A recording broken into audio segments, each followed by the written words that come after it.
Tenemos esta siguiente pregunta, también sumamente interesante, que dice así: estamos atestiguando una dinámica de alianzas sin precedentes como Jordania y Arabia Saudita en defensa de Israel. Y la pregunta es la siguiente: ¿cuáles serán las alianzas finales que se unirán en contra y a favor de Israel para atacarle directamente?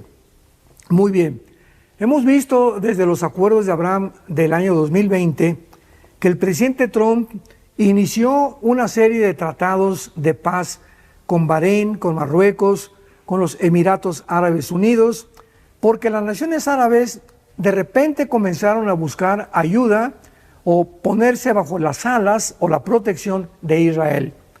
Antes de estos acuerdos de Abraham, y después vinieron los acuerdos del Negev en 2022, que se agregaron más naciones, Jordania y Egipto eran las únicas naciones de todas las naciones árabes que en el siglo XX hicieron el primer pacto de paz con Israel.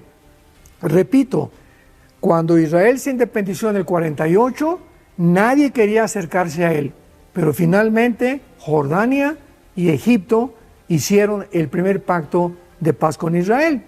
Y ahorita tenemos ya Jordania, Egipto, Bahrein, Marruecos, Emiratos Árabes, etcétera, etcétera. Ya son casi 6, 7 naciones que han hecho un pacto con Israel.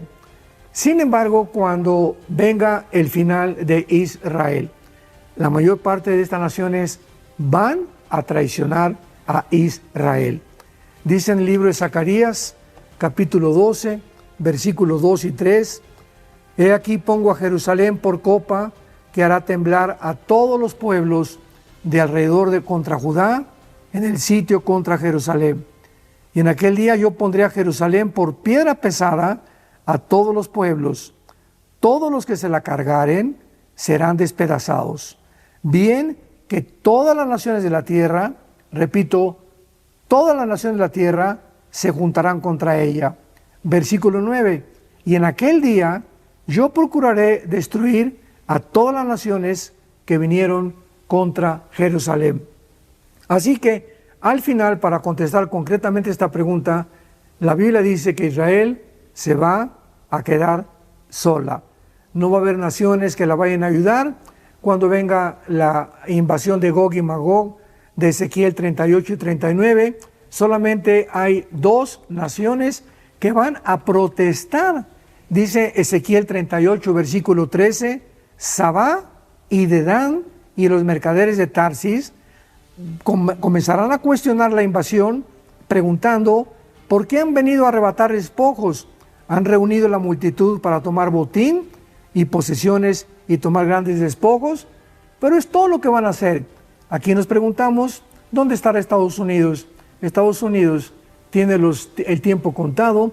Posiblemente este año 2024 caiga el dólar, se establezca una moneda digital, Estados Unidos pase a segundo o tercer plano de supremacía política, económica y militar, pero finalmente Israel quedará solo para que al final puedan ellos descubrir que solo Jehová de los ejércitos, el Santo de Israel, el Dios de Israel, era la única torre fuerte a la que podían recurrir. Pero como se olvidaron de Jehová y se olvidaron del Mesías, de su Hijo Jesucristo, la tribulación tendrá que venir. ¿Qué es la fe? Con signos de interrogación. Y vamos a tratar de desarrollar este tema que considero que tal vez es de lo más importante que existe elementalmente en la doctrina cristiana para poder comprender qué es la fe. La diferencia entre creer simplemente o la simpleza de la credulidad y la fe bíblica, que son totalmente opuestos. Dice Hebreos 11:6, pero sin fe es imposible. Esta palabra imposible significa que no existe ninguna otra manera de agradar a Dios. Ya sea que cuando yo obedezco el mandamiento, maridos, amen a vuestra esposa, la amo porque por la fe que Dios me ha puesto y me ha dicho que yo tengo que hacerlo. Si mi motivación no es la fe, no sirvo. Cuando yo doy dinero a la obra de Dios, tiene mi motivación que ser por fe, agradando siempre a Dios. Amo a mi esposa porque quiero agradar a Dios. Amo a mi esposo porque quiero agradar a Dios. Doy porque quiero agradar a Dios. Siempre, siempre la fe tiene que estar detrás de nuestras acciones. Y si la fe no está detrás de nuestras acciones, no estamos agradando a Dios. Es imposible. La palabra imposible, insisto, significa que no hay posibilidad alguna de agradar a Dios de otra manera. Fíjense qué importante es esta conferencia. Y a continuación dice el Espíritu Santo, porque es necesario, o es implícito, que el que se acerca a Dios, ¿cómo nos acercamos a Dios? Creyendo que Él existe. Si tú te pones hoy en la mañana a orar, Señor, te pido por mi hija, mira que tiene 3 días que se fue mi hija. Oh, Señor, no tengo trabajo. ¿Tú crees que te estás acercando a Dios con fe? Bueno, primero tranquilízate, cálmate, tómate un chocho tal vez, ¿verdad? Para que te aplaques. Pero en un estado emocional donde estás, Señor, por favor, etcétera, etcétera, es como si dijeras a Dios, tú no puedes, Señor, contestarme. Estoy lleno de aflicción y tú no puedes realmente contestarme. Pero yo me acerco a Dios y le digo, Padre, te doy gracias porque mi hija está en tus manos. Te doy gracias porque el trabajo que tengo por delante está en tus manos. Y gracias, Padre Santo, porque descargo mi corazón y al levantarnos de la oración, creemos que Dios nos escuchó. Pero si tú te levantas después de orar, con la misma aflicción, con la misma tensión, con el mismo estrés, con la misma ansiedad, vuélvete otra vez a hincar, porque no has agradado a Dios. A través de la oración, cuando nos acercamos a Dios, tenemos con nuestra acción, después de estar en la presencia del Rey, creer que realmente Él nos ha escuchado. Y además hay que creer otra cosa, que Él es galardonador. O sea que Dios nos va a recompensar todo vaso de agua que nosotros demos. Un simple vaso de agua a cualquier persona en el nombre de Jesús. Dios no es olvidador ni deudor para olvidar lo que Él nos tiene que dar, para bien o para mal. Muy bien, vamos pues en el versículo 1 a tratar de encontrar alguna definición que nos ayude a sentar nuestras bases de qué es la fe para comenzar a construir arriba del versículo 1. Es pues la fe, la certeza. La palabra upostasis, que se tradujo certeza, es sustancia. La fe es una sustancia, es algo real, es una seguridad. ¿De qué cosa? De algo que viene. De algo, no de algo que tienes ya. Porque si lo tienes ya, ya no es fe. Entonces la fe está relacionada con el futuro. Siempre, siempre con algo que no tienes y que viene. Y que tú tienes que estar seguro que viene.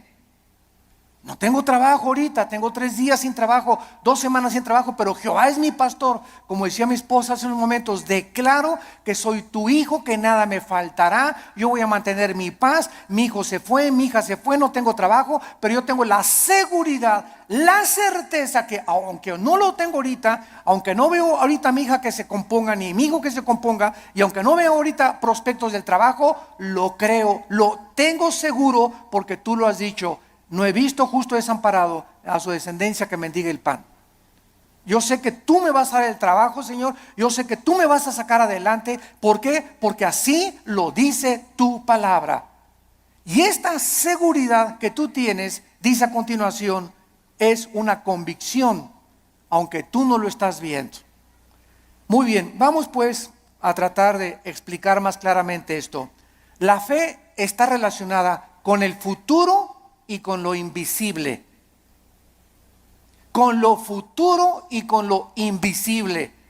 Porque es algo que esperamos en el futuro, ya sea en 3 horas, 4 horas, mañana, pasado un mes, un año, no sé.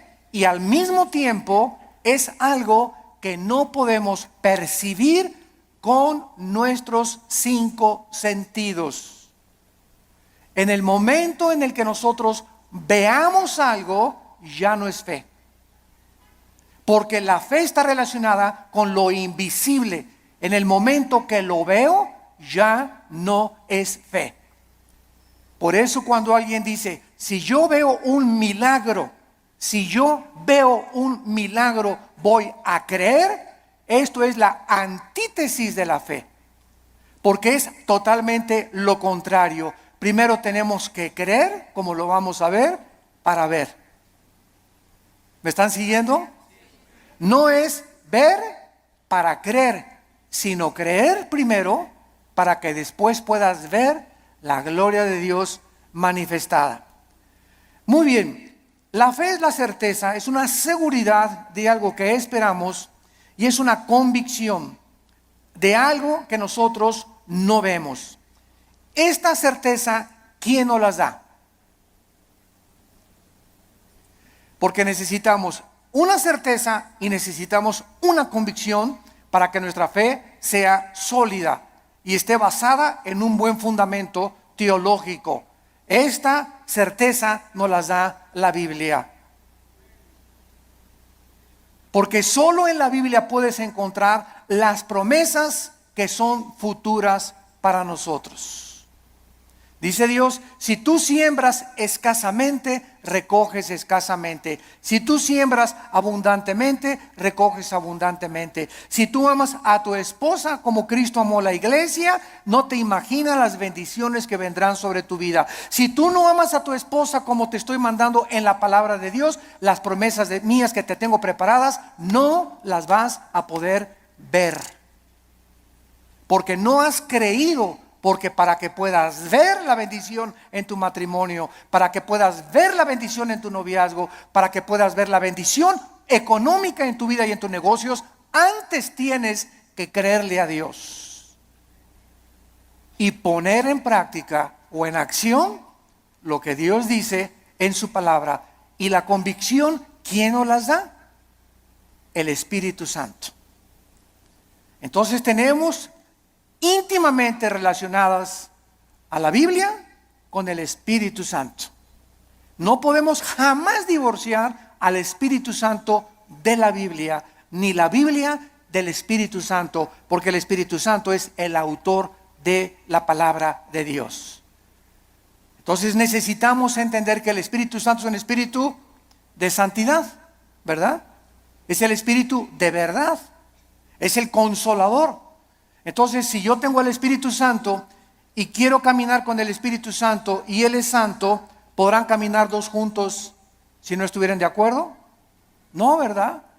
Para que yo camine con el Espíritu Santo, tiene que haber santidad en mi vida, porque Él es santo y me toma de la mano. Pero el momento en el que yo camino sin santidad o comienzo a caminar en pecado en la vida, inmediatamente rompo mi comunión con el Espíritu Santo. Me suelta, es tan sensible como una paloma el Espíritu Santo. Inmediatamente vuela, no se hace a un lado y me encuentro caminando yo, creyendo que Dios está conmigo, creyendo que el Espíritu Santo está conmigo, y estoy caminando en la carne. Es lo que se llama caminar en la carne. Y la carne es muy consagrada, La carne es muy religiosa. La carne adora a Dios y por acá y por allá, y sin embargo podemos hacer muchas cosas sin la ayuda de Dios en nuestra vida. Muy bien, veamos ahora que entonces la fe está relacionada con dos realidades eternas e invisibles, con Dios y su palabra. La verdadera fe bíblica está limitada a la Biblia. En otras palabras, hace algún tiempo recuerdo que unas personas me dijeron: Armando, ¿por qué eres tan incrédulo? ¿Por qué no crees que el orito que está cayendo del cielo lo manda Dios y las piedras preciosas que están cayendo en nuestra iglesia son de Dios? Y yo les contesté sencillamente, porque Dios no me manda a creer eso.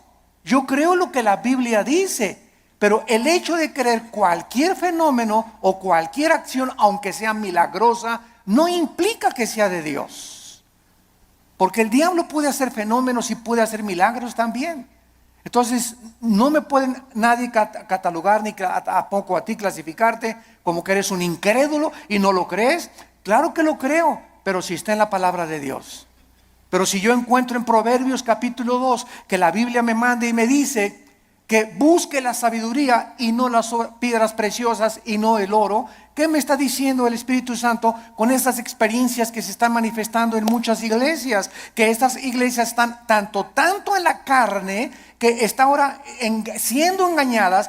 Pues quieren eso, quieren circo, maroma y teatro, quieren ver milagros, pues eso les voy a dar, como hizo Dios con los judíos en el desierto. ¿Quieren comida? Pues se las voy a dar hasta que les llegue hasta aquí. Y los atascó de codornices hasta que los volvieron el estómago. Este es un juicio de Dios. ¿Por qué? Porque Dios nos busca que busquemos sabiduría y que no busquemos, ¿verdad?, las cosas que está cayendo ahorita del cielo. Y mira, hermano, le digo, es más diamantina que nada, hombre, estás menso. La fe está relacionada, está íntimamente ligada a la Biblia. Nuestra fe no es un trapo ungido. Hermano, voy a ir al río del Jordán. Y cuando vaya a Israel, voy a meter una botellita el agua del Jordán y me la voy a traer y me la voy a echar cuando esté enfermo. O la voy a poner ahí, ya casi una veladora. Voy a traer agua del Jordán y me voy a bautizar del río Jordán. El agua del río del Jordán y el agua del río Bravo y el agua del río Nilo y el agua del río Támesis en Inglaterra es exactamente igual. El río Jordán no tiene propiedades milagrosas. Es el agua de un río donde hace 2000 años el Señor Jesucristo fue bautizado, pero el agua no tiene nada de milagroso. El río es como cualquier otro río, y el hecho que Jesús y el Bautista hayan bautizado ahí no significa que va a ser agua milagrosa.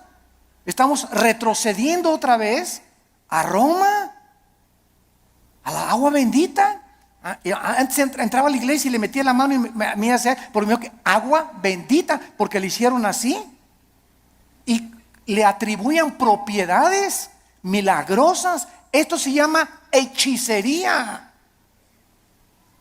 Esto es vulgar hechicería, atribuirle a un objeto, a agua, trapitos o cualquier cosa, poderes milagrosos. Esto es hechicería. Los brujos usan cosas y collares y amuletos, talismanes, patas de conejo. Todo eso está relacionado con el mundo del ocultismo, no con la Biblia. Y les hablo tan claro como el azul del cielo hoy en la mañana, sin tapujos y derecho y a la yugular. Ya no podemos andar con rodeos. Ya no podemos andar diciendo que tenemos que hablar al pan, pan y al vino, vino. Tú tienes que entender ya claramente qué es la fe. Y ya no estar poniendo un objeto como hace algún tiempo. Me vende un trapito y ahí va la gente y compra el trapito ungido. O te mando este anillo que lo compré en Jerusalén. O este collar que tiene propiedades y porque este predicador en tal parte lo anunció, y van y lo compran y se lo cuelgan y le atribuyen propiedades milagrosas. O ponen el trapito debajo de la almohada y se les va a quitar el dolor de cabeza, o va a traer que la maldición se va a ir de su casa. Todo eso está relacionado con el mundo de la hechicería. Eso ya no es fe. Y esa hechicería está entrando a las iglesias cristianas. ¿Por qué? Bueno, hace 2000 años en la iglesia de Gálatas, en Gálatas 5, versículo 1, el apóstol Pablo, si alguien no lo cree, les dice a los Gálatas, ¿quién los fascinó para no oír la verdad? Y esa palabra fascinar en el griego es hechizar.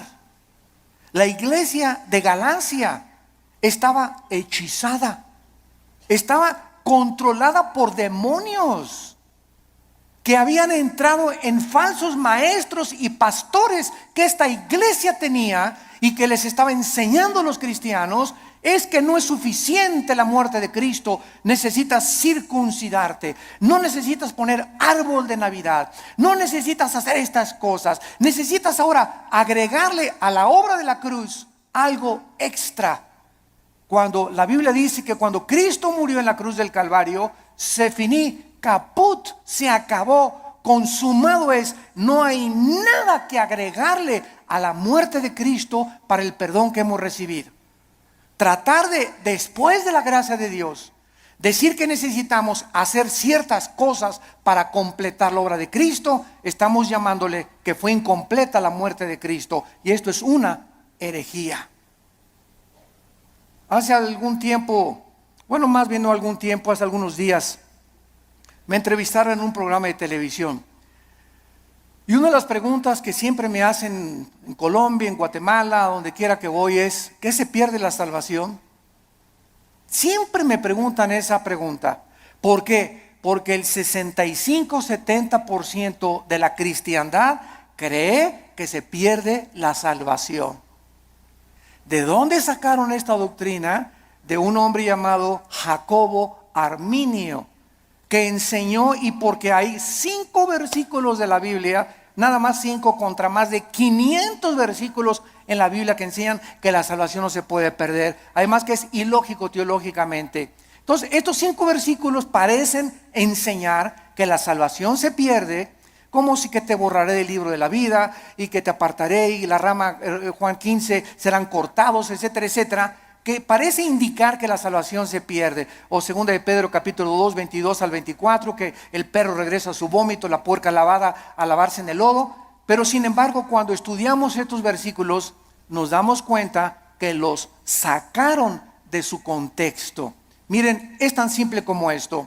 Cuando una persona dice que se pierde la salvación, ¿qué está diciendo? Síganme con cuidado.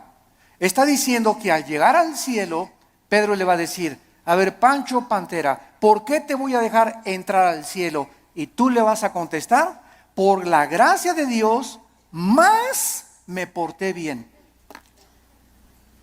Igual a la salvación. Eso es lo que se está diciendo. O sea, que la gracia de Dios no fue suficiente. Ahora que ya soy salvo, necesito portarme bien, porque si no me porto bien, pierdo la salvación. Entonces, ¿qué salvación nos dio Dios? ¿Temporal o eterna?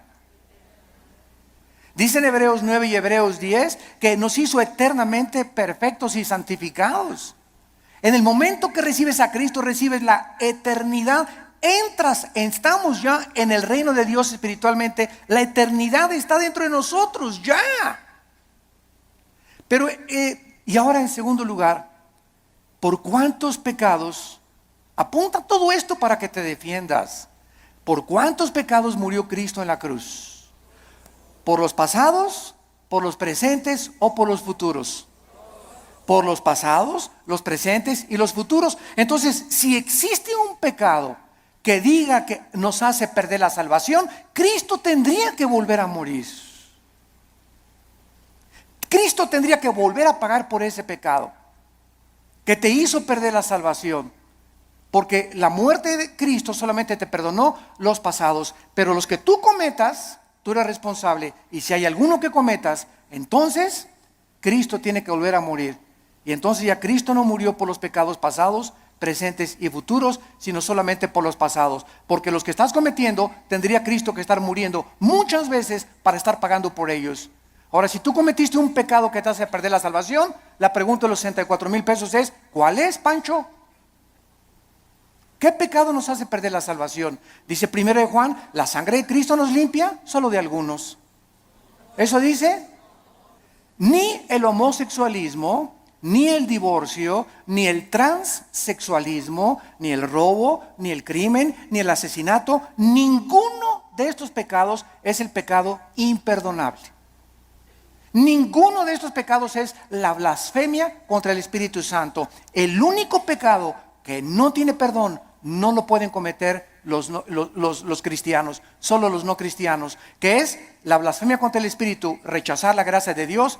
Hechos 7, 51 y 52, que es el pecado que cometieron los fariseos. Que después de ver, después de oír al Hijo de Dios, después de oír la predicación de la palabra, no te quiero, no te quiero, no te quiero. Pero un cristiano, 1 Corintios 12, 2, no puede por el Espíritu ni siquiera blasfemar o maldecir al Espíritu Santo. Antes de ser cristianos, todos blasfemamos el nombre de Dios. Todos blasfemamos contra el Espíritu Santo antes de ser cristianos, ¿no es verdad? Todos cometimos pecados tremendos. Ahora, cuando nos muramos, otra pregunta, cuando nos muramos, ¿cuántos van a morir perfectos? ¿Dónde está San Anastasio por aquí? O Santa Rita de Casia. Cuando muramos, vamos a morir en pecado. A lo mejor hoy en la mañana le grité a mi esposo y me muero a las 2 de la tarde, ya me morí en pecado. A lo mejor hiciste una mentira a las 3 de la tarde y te da un ataque al corazón a las 7 de la noche, ya te moriste en pecado. Te pasaste un alto, ya te moriste en pecado si chocas. Todos nos vamos a morir con algún cierto de pecado, pero esos pecados ya fueron puestos en la cruz del Calvario. Entonces tendríamos que ir al purgatorio para pagar por esos pecados con los que morimos y no los pudimos confesar. Todo esto es absurdo y irracional teológicamente. Y podemos continuar así con los pactos, con la gracia. ¿Qué es la gracia, no? Entonces decir que se pierde la salvación es decir que es la gracia más portarme bien o hacer buenas obras para poder entrar al cielo. La fórmula está equivocada totalmente. Estás reprobado químicamente en la teología.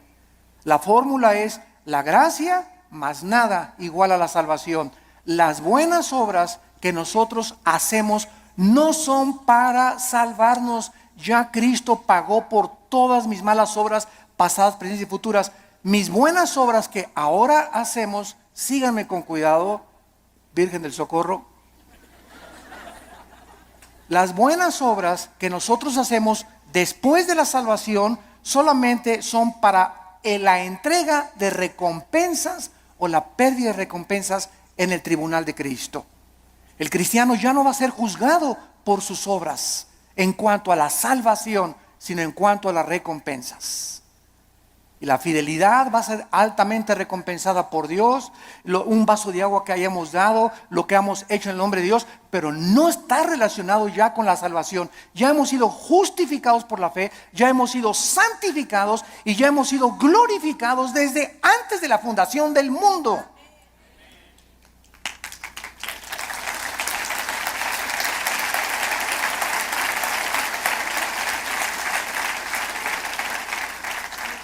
Tenemos que desenterrar otra vez la doctrina de la salvación en el siglo XXI y volverla a enseñar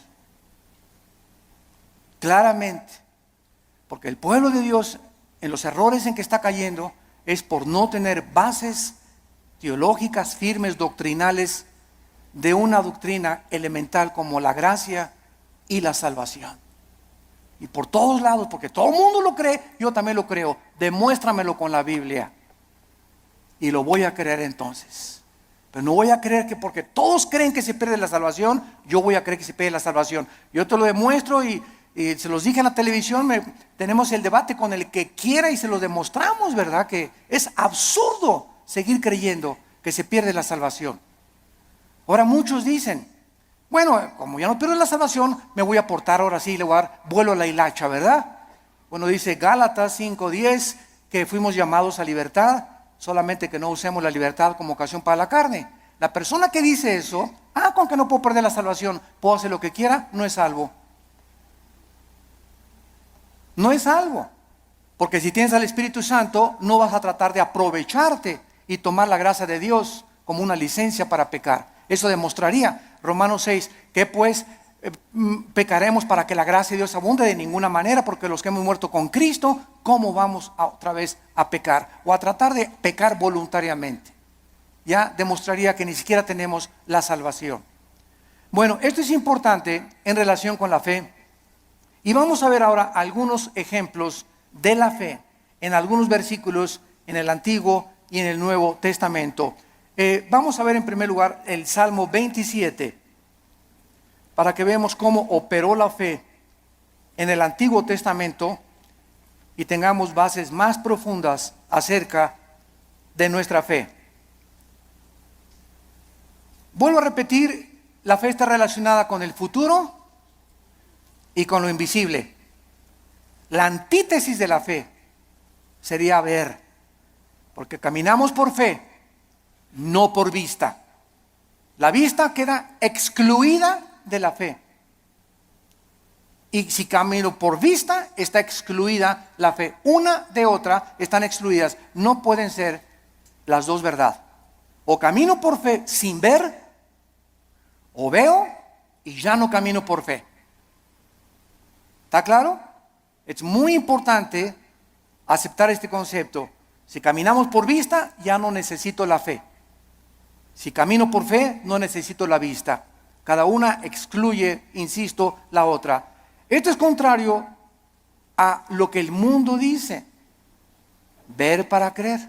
Esa es la filosofía del mundo. Esa es la dimensión en la que el mundo se mueve. Nosotros hemos entrado a otra dimensión totalmente que dice lo contrario, que necesito primero creer para poder ver. Dice el Salmo 27, versículo 13, cuando David se encontraba afligido, perseguido por Saúl, sin trabajo, escondido en una cueva, criticado, sus hijos de David se volvieron contra él.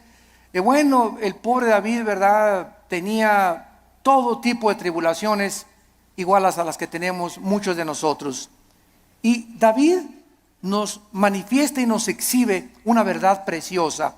Y dice el Salmo 27, 13, hubiera yo desmayado, me hubiera tirado la toalla, me hubiera yo desalentado, ya hubiera querido ya ni siquiera ser cristiano, ya ni siquiera quería ir a la iglesia, ya estaba harto. Si yo hubiera mantenido esta actitud mental, hubiera yo desmayado. Me hubiera tirado ya al suelo, ya no quiero ni siquiera vivir. Estoy harto de todo, de mis papás, de la iglesia, de esto, del gobierno. Y sobran cosas que nos pueden llegar a pensar esto. A menos que, repito, seas San Anselmo. Pero todo cristiano llegamos a estar, ¿verdad?, hasta, decimos vulgarmente en México, hasta el gorro. ¿No te has sentido así? No levante la mano. Porque yo estoy seguro que todos la levantaríamos. Si no has experimentado esto, lo vas a experimentar cuando estés casado, o cuando nazcan los hijos, o cuando nazcan los nietos.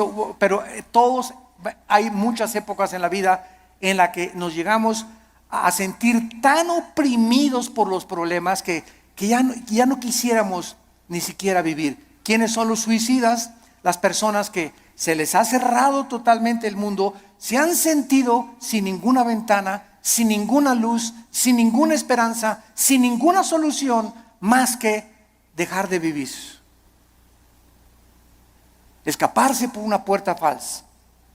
Y dice David que él había llegado a esa situación, y entonces encontramos lo que lo salvó: si no creyera. Si no creyera, ¿qué veré? Primero, ¿qué cosa? Creyó, y después venía la vista. Si yo no hubiera creído que voy a salir de esta situación y que Dios me va a mandar otro esposo, otro novio, que viene el trabajo, si yo no hubiera creído en las promesas de Dios, ya desde cuándo me hubiera aventado desde el puente hasta abajo.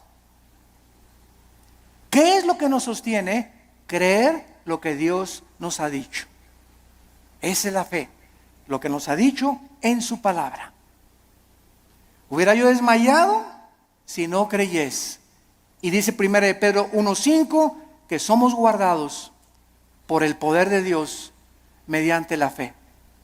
En otras palabras, cuando nos encontremos así, y créame que muchas veces al mes yo llego así en la noche, en la mañana cuando me levanto, con el Señor, cansado, ¿verdad?, con problemas, presiones emocionales, el mundo, el petróleo, la caída del dólar, problemas aquí, problemas allá, familiares. Bueno, sobran cosas para desalentarnos en la vida, sobran cosas para amargarnos, sobran cosas para desilusionarnos. Entonces ahí es cuando, en lugar de que te desmayes y te rindas y digas, tiro la toalla, me bajo del caballo, ya no quiero, andamos así con el caballo, cayéndonos del caballo. En ese momento recuerdo Oh Señor, tú eres poderoso, tú eres grande, soberano. Y comienzas a sentir otra vez en el caballo y agarras las riendas. Señor, aunque no lo vea y aunque vea todo que se está cayendo y no vea soluciones y vea el cuadro oscuro a mi alrededor, oh Dios, yo sé que tal vez hoy en la tarde o mañana veré tu bondad. Me vas a sacar del pozo de la desesperación. Me vas a pintar un nuevo futuro. Vas a solucionar mis problemas. Y por eso sigo en mi caballo y rajámonos pinto. Cónchele velocidad. Y vamos adelante. No te me rajes, México lindo y querido.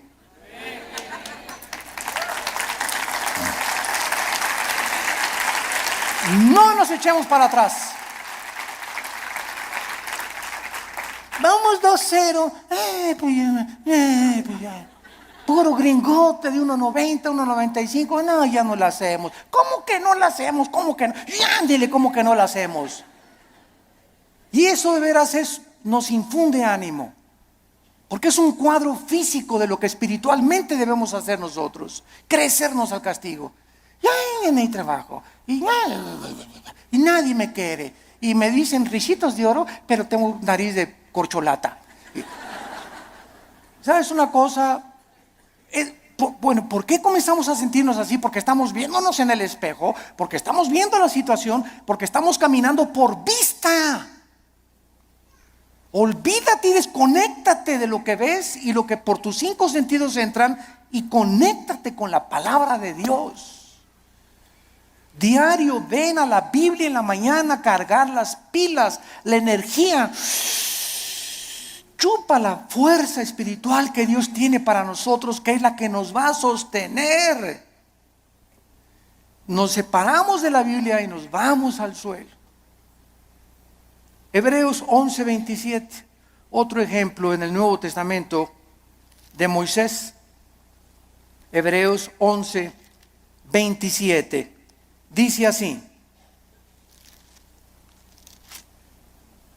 por la fe, por creer lo que Dios había dicho, porque la fe nunca la desconectemos de la Biblia. Por creer lo que Dios ya había revelado en su palabra en el Antiguo Testamento, Moisés dejó Egipto. Si él hubiera sido guiado por sus emociones, vean ustedes, el temor, que es el más grande enemigo de la fe. El temor. El temor es la antítesis de la fe, es lo opuesto de la fe. Si Moisés hubiera dicho, el rey, si me voy me va a mandar los soldados, me mata, me corta la cabeza, él es el emperador de Egipto. Pero Moisés no vio al emperador de Egipto, no el temor que comenzó a meterse, porque el temor así entra como la termita, ¿verdad? Y comenzamos a sentir así que, y el temor, y comenzamos hasta a sudar frío, y comenzamos a temblar por el temor, y saldrá esto, y saldrá de la operación mi abuelita, y podremos, y dejamos que nos domine esta emoción, comenzamos a alejarnos de Dios, y comenzamos a perder el poder de Dios que está viviendo por fe. Moisés dijo, antes de tenerle miedo al faraón, antes de tenerle miedo a su abogado, antes de tenerle miedo a mi suegro, antes de tenerle miedo a mi ex esposo, antes de tener miedo de nada ni de nadie en este mundo, tengo temor de Dios. Y eso fue lo que hizo Moisés. No vio el temor del emperador, los ejércitos que tenía, y dejó Egipto. No fue gobernado por el temor, sino creyó lo que Dios le había dicho y venció sus emociones. Porque se sostuvo como viendo físicamente a Dios. ¿Eso dice? Este está en 3 Pancho 3:1. Porque se sostuvo viendo algo que no se veían con sus ojos, ni se experimentaba empíricamente con sus 5 sentidos. Se sostuvo por algo que nadie podía ver, pero él sí podía ver, y podemos ver los cristianos, que es a Dios. Viendo al invisible. ¿Con qué ojos lo vemos? Con los ojos de la fe. Es un par de ojos que el Espíritu Santo nos ha entregado que el mundo no tiene. Vemos no lo que vemos, vemos las cosas que no se ven, porque las que no se ven son más reales que las que se ven. Esto fue lo que hizo que Moisés se pudiera sostener. La fe nos capacita para ver lo que el mundo no puede ver. No hay trabajo, no hay esto, no hay aquello. El mundo, terremotos, se cae. Ahora que fue el terremoto de Japón, no sé si vieron ustedes un video de los muchos que han pasado, que primero el terremoto, el tsunami y el puntillazo, la fuga de gas radioactivo. Y pasaron a una japonesita que era cristiana, como de 80 años de edad. Y está la japonesita en el video caminando y dice, aquí estaba mi casa. Y para todos lados estaba viendo, y ahí estaban mis hijos, y ahí vivía mi sobrino. Y se queda la japonesita como de 80 años de edad, sin nada ni nadie en el mundo. Ni una cobija donde acostarse. Y se hace así las cabezas y dice, pero tú me seguirás sosteniendo. Bueno, las lágrimas comenzaron a caer de mis ojos. Pero fue así una cosa, ¿verdad? Para poner una película. Ahí estaba mi familia, ahí estaban mis papás, ahí estaban mis hijos, mis nietos, aquí estaba mi casa. No hay nada. Imagínate, de la noche a la mañana quedarte sin familia, ni vecinos, ni papá, ni mamá, ni nada. Y levantar los ojos, pero tú me seguirás sosteniendo. Esa es la fe. Sostenidos viendo lo que no se ve, con los ojos y la seguridad y la certeza y la convicción de lo que Dios ha dicho, no te dejaré ni te desampararé, aunque se acabe todo a tu alrededor. Veamos ahora en Juan capítulo 11. Juan capítulo 11, versículo 39 y 40. Se muere Lázaro. La familia de Lázaro eran las hermanas Marta y María. Marta es un ejemplo de la mujer afanada, María un ejemplo de la mujer que se acerca a Dios. Pero las dos nos representan a todos nosotros.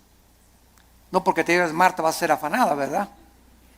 Pero es un ejemplo solamente de que todos nosotros padecemos esta debilidad, de que muchas veces queremos ver para creer. Y tenemos que dominar esa tentación y ese impulso de nuestra antigua naturaleza. Entonces aquí en Juan 11:39, dijo Jesús, quita la piedra. Marta, la hermana del que había muerto, dijo, Señor, y he de ya, porque es de 4 días. Jesús le dijo, ¿no te he dicho que si crees, verás? Ahí está otra vez. Marta, tú no tenías que haber visto que se alivió ahorita.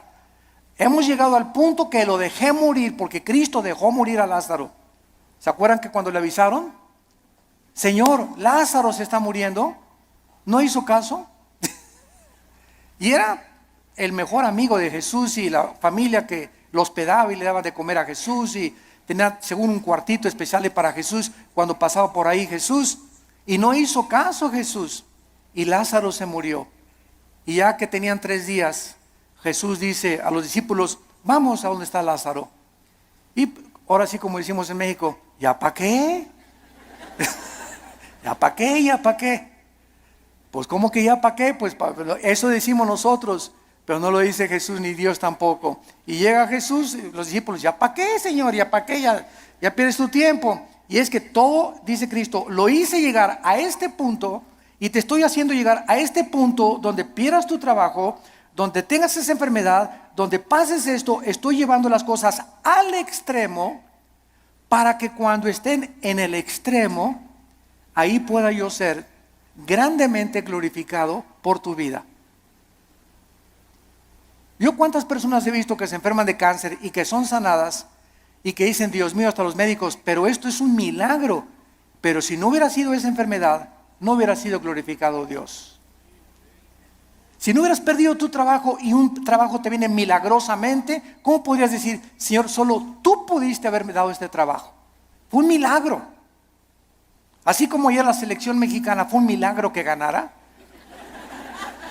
Pero aquí no se mete, ¿verdad?, la fe. O sea, 2-0 decimos, ya al 2-0, yo ya iba a pagar la televisión. La neta. Dije, ya, otra goliza. ¿Cómo nos vamos a levantar de un 2-0 con estos gigantones de gringos, verdad? Y cuando viene y te das cuenta, ¿no? Que, caray, digo, lo que no parece, se puede convertir en una realidad. Entonces muchas veces Dios deja que lleguemos a ese 2-0 y que parezca que todo está perdido. No está perdido. Porque Él es Dios y Él es alguien que ha dicho, no te dejaré, desampararé, estaré todos los días contigo hasta el fin del mundo. Podemos, aunque perdiere mi padre y mi madre, con todo Jehová no me dejará. Porque Él es nuestro sostén. Y le dice Cristo a Marta, si tú crees, vas a ver la gloria de Dios. Tenemos que ver espiritualmente para poder creer. La gloria no puede venir hasta que no creamos. Por ejemplo, en el área económica, en el área matrimonial, en el área de relaciones sociales, en el área de nuestras amistades, en todo esto se cumple primero creer para ver.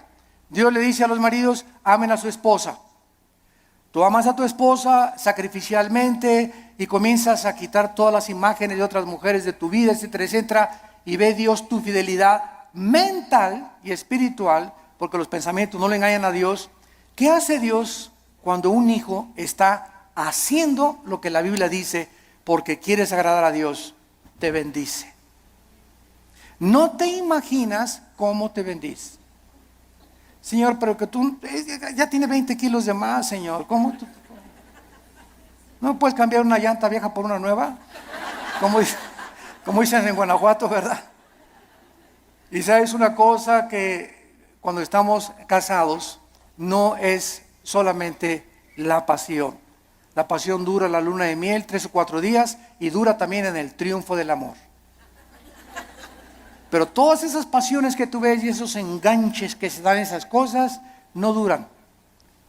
Y claro que nos seguimos besando y todo, ¿verdad? Pero entonces ya entras al matrimonio y ya entras a un nivel donde no solamente es pura pasión, hay problemas y bajadas y comienzas a entrar a una madurez donde maduras con tu esposa y te das cuenta que es una relación que tiene que durar toda la vida hasta que la muerte nos separe, porque está basada en un cordón de 3 dobleces, que es Jesucristo. Entonces ya no está basada tanto en el físico como en una relación espiritual, porque los matrimonios que duran son los matrimonios que los dos son discípulos de Cristo. Cuando dos caminan hacia Dios, es como un triángulo. Dios está en la punta del triángulo y aquí está el hombre y la mujer. Cuando el hombre y la mujer caminan los dos siguiendo a Cristo, cada vez están más cerca el uno con el otro, porque más cerca están de Dios. Y ya podemos vencer esas cosas de cámbiame, la verdad. Oye, es que no vas a tener Miss México toda tu vida. ¿Qué querías, verdad? Que tu esposa te durara así. Tiene que dar a los 50 años tu esposa, a los 60 años tu esposa. El cuerpo se deforma, igual él tiene panza de Santa Claus ya también, ¿verdad? Pero nos seguimos queriendo. Entonces nuestra antigua naturaleza demanda ver para creer, puesto que depende de los sentidos, pero no de la palabra de Dios. Y vemos en penúltimo lugar 2 Corintios 4. 2 Corintios 4, versículos 17 al 18. Y dice el apóstol Pablo, esto es tremendo. Estamos tratando de encontrar la fe en el Antiguo y en el Nuevo Testamento en algunos pocos versículos. 2 Corintios 4, 16 y 17 al 18. Por tanto, otra vez dice Pablo, no desmayamos. Qué peligroso es darnos por vencidos. Qué peligroso es tirar la toalla en la vida cristiana.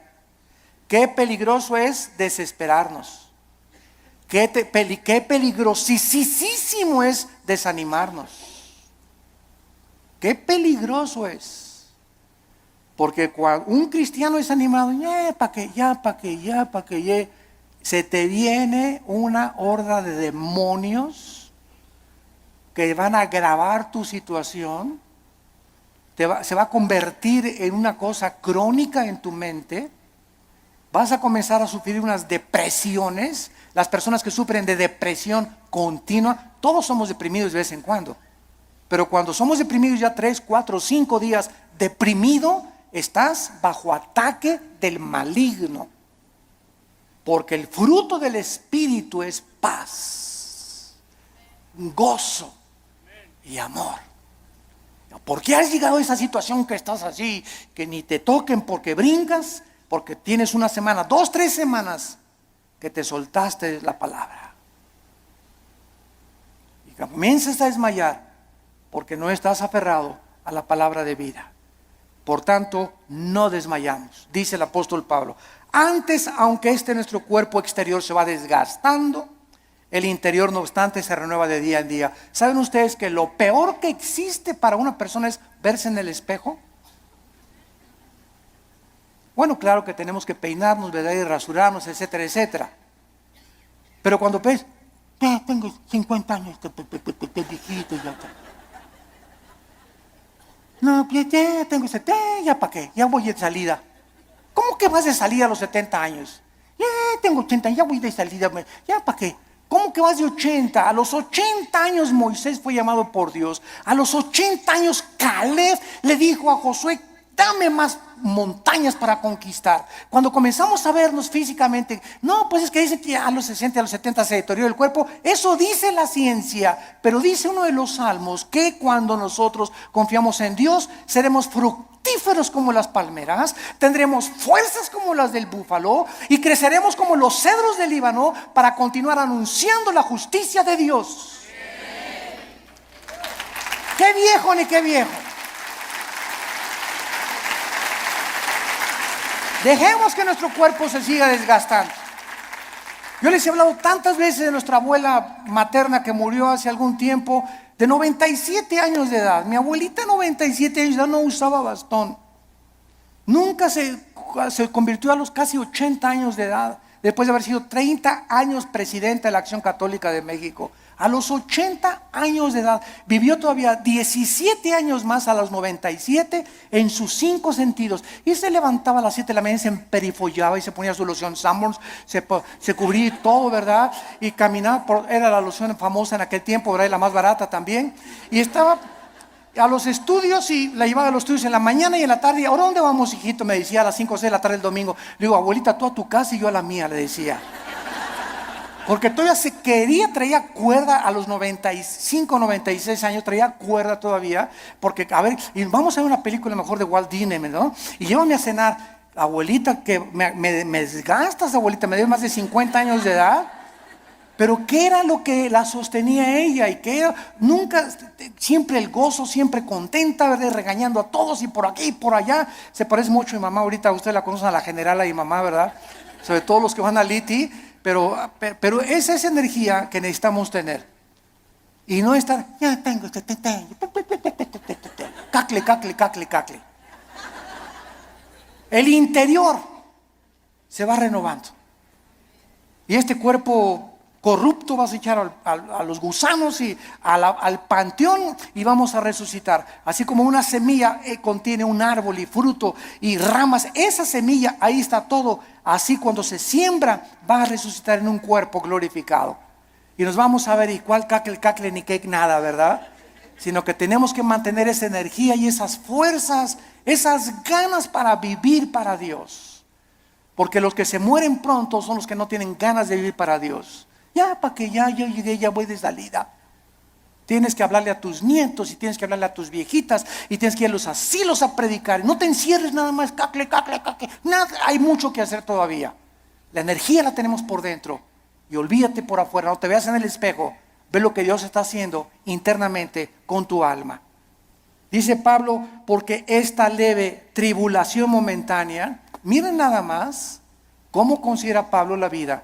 En primer lugar, los problemas, las aflicciones y los sufrimientos son leves. Dice Pablo, es como si un mosquito me hubiera picado. Todo lo que he sufrido, las pedradas, la persecución, me arrastraron, mis hijos me dejaron, a mi esposa las violaron, fui castigado por Dios. David y Pablo, todo lo que sufrió y lo encerraron en la cárcel, todo ha sido leve y además temporal, momentáneo, porque Pablo no veía y como un perro, pobre de mí, ya no me quieren ni mis nietos, se acuerdan de mí, ya nadie me quiere. Y comienza a ser como un perro ahí en el rincón y lamiéndote tus heridas y compadeciéndote, y esa autolástima que va a hacer que te hundas y te pintes más rápido, que te vayas, más rápido. A veces me olvida que no estoy con los jóvenes. Es leve y es temporal. Produce en nosotros un cada vez más excelente peso de eterna gloria. No mirando las cosas que se ven. No mirando las cosas que se ven. Ahí está otra vez la fe. Si miran las cosas que se ven, nos desmayamos, nos desanimamos, nos hundimos. Miremos las promesas de Dios, sino las que no se ven, porque las que se ven son temporales, pero las que no se ven son eternas. Gracias por tu palabra, Señor. Señor, gracias por alimentarnos, edificarnos, animarnos con tu palabra. Gracias por aclararnos tantos conceptos que están siendo atacados, estamos siendo invadidos por doctrinas extrañas que se han acabado aceptando como si fueran la verdad. Regresemos a la Biblia. Volvamos otra vez a abrir las páginas santas de la Biblia para que el Espíritu Santo alumbre nuestro entendimiento y podamos ver la gloria de Dios en la faz de su Hijo Jesucristo. Gracias porque sin esta fe, sin creer en lo que tú nos has dicho, no existe ninguna otra manera en que te podamos agradar, porque así tú, Señor, lo has determinado. En esta mañana muchos de ustedes que nos ven a través de la televisión y aquí presentes, tal vez eran crédulos y tú le llamabas fe a lo que te habían enseñado en tu familia o en tu religión, sin saber en qué estaba basada lo que te habían enseñado. Pero la fe requiere de conocimiento, porque necesitamos conocer, porque viene por el oír y el oír por la palabra, para que tenga una fe que salve tu alma. Ven a Cristo en esta mañana, entrégale tu vida diciéndole estas palabras: Señor, te doy gracias porque creo que en la cruz tu Hijo Jesús murió en mi lugar, que a los 3 días Él no se quedó en la tumba, tú lo levantaste de entre los muertos,